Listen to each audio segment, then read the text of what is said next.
मुझे बताते हुए खुशी हो रही है कि जो बीमा की तारीख पहले भी हमने बढ़ाई थी, 17 अगस्त की थी, उसको माननीय मुख्यमंत्री शिवराज जी के नेतृत्व में बैठक करके उन्होंने निर्देश दिए कि किसानों के हित में बढ़ाई जाए और इसलिए 31 अगस्त तक अब किसान अपना बीमा करा सकेंगे।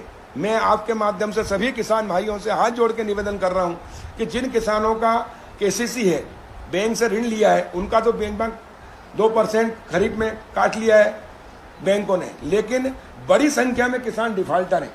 1 करोड़ 2 लाख किसान में लगभग 67 लाख किसान जो डिफाल्टर हैं और उनका केसीसी नहीं होने के कारण बैंक ने उनका बीमा नहीं काटा है, उनको भी यह अवसर है कि वो अपना बीमा अभी भी करा सकते हैं।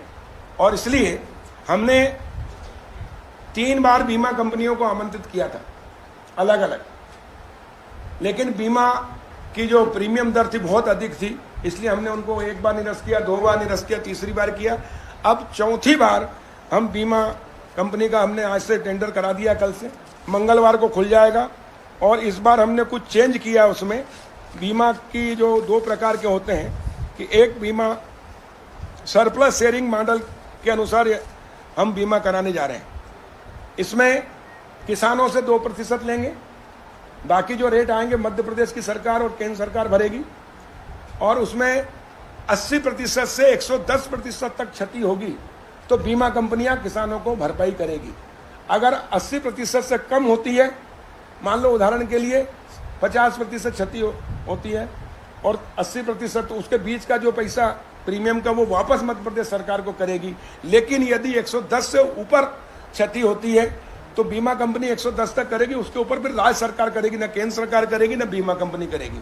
और इसलिए हमने इस बार उसको अपनाया है, लेकिन किसानों का जो क्षति होगी उसकी पूर्ति पूरी की जाएगी। और इसलिए हमने इस वाली मॉडल को अपनाया है। इससे एक और प्रदेश सरकार को प्रीमियम भी कम देना पड़ेगा और किसानों को अधिक से अधिक अगर क्षति होती है तो उसकी पूर्ति हो सकेगी।